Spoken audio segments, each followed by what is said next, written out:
So then, let me connect this with the problem of birth and death, which puzzles people enormously, of course.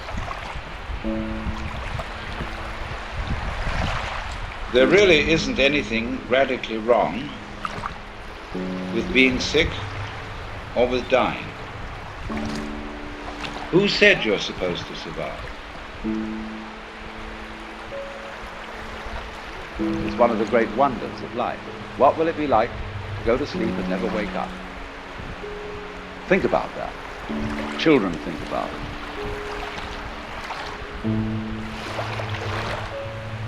And if you think long enough about that, something will happen to you.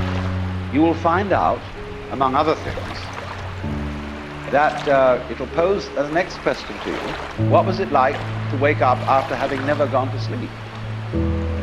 That was when you were born. We can also look further into it and see that if our death could be indefinitely postponed, we would not actually go on postponing it indefinitely. Because after a certain point, we would realize that that isn't the way in which we wanted to survive. Why else would we have children? Because children arranged for us to survive in another way, by, as it were, passing on a torch, so that you don't have to carry it all the time. There comes a point where you can give it up. Because as each new individual approaches life, life is renewed.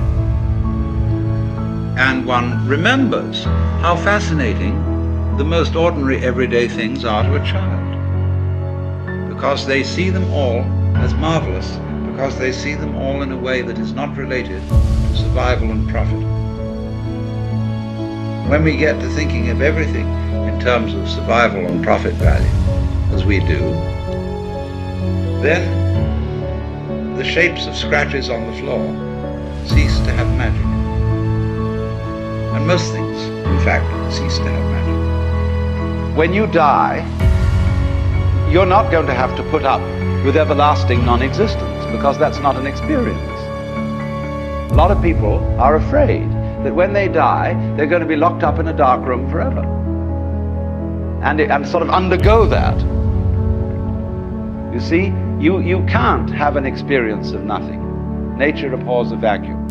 So after you're dead, the only thing that can happen is the same experience, or the same sort of experience, as when you were born.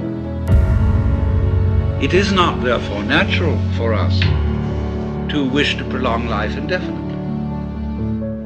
But we live in a culture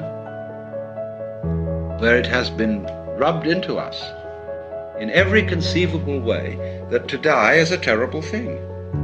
The reason we die is to give us the opportunity to understand what life's all about by letting go, because then we come to a situation that the ego can't deal with. When we are no longer hypnotized by that, then our natural consciousness can see clearly what all this universe is for. If any one of us could at this moment be as one about to die, genuinely and honestly, we would understand the mystery of life.